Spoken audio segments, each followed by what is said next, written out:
Software-defined perimeters, or SDPs, mask cloud infrastructure from potential attackers while still allowing authorized users to access the tools and data they need. In this video, we'll explain how SDPs defend against bad actors, the benefits they confer, and their role in a zero-trust security model. So, how exactly does a software-defined perimeter work?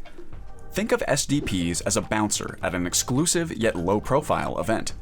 Most people don't even know the event is happening, and if they do, the bouncer will double-check the list of approved guests before allowing anyone to enter. After each person gets in, the bouncer locks the door again. Once inside, other security staff may restrict guests' access to certain areas, depending on their ticket type. To achieve a similar environment, SDP solutions rely on identity and device verification, least privilege access, and one-to-one connectivity. Let's break each of these down, starting with identity and device verification. Going back to the bouncer example, the first step is to make sure guests are who they say they are and have the right credentials to enter the party. Bouncers may look at someone's ID, cross-reference a list of names or scan a ticket, put belongings through a metal detector, and generally assess whether people belong at the party. Technologically speaking, this is equivalent to identity and device verification. With SDPs, user identities are confirmed first by third-party identity providers, IDPs, then integrate with single sign-on or multi-factor authentication applications to ensure that users are part of their system and have the proper devices to complete authentication. Now, let's explain least privilege access. In the same event example, say that each guest has a certain level of access. VIPs and performers get to enter some rooms that other attendees don't. Bouncers attach wristbands to every guest that denote their level of access and have a pre-programmed mechanism to open doors to specific areas of the event space. This situation is like least privilege access from a cybersecurity standpoint. Only users who have passed identity and device checks will be able to find and use applications they need in order to do their jobs. No more, no less.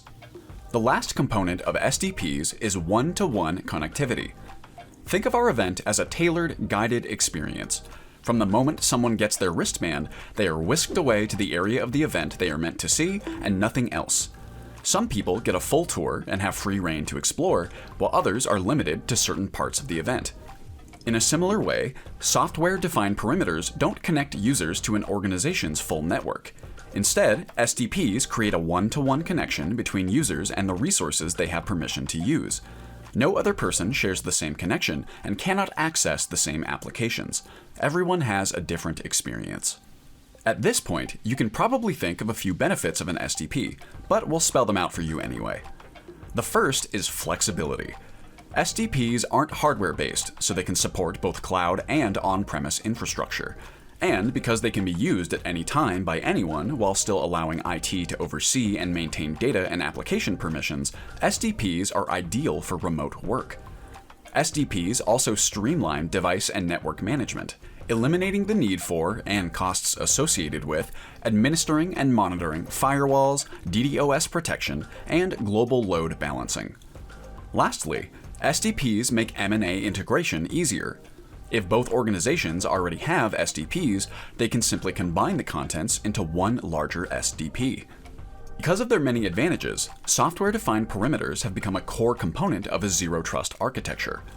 SDPs conform exactly to the zero-trust model, blocking access to internal resources until users and devices are verified.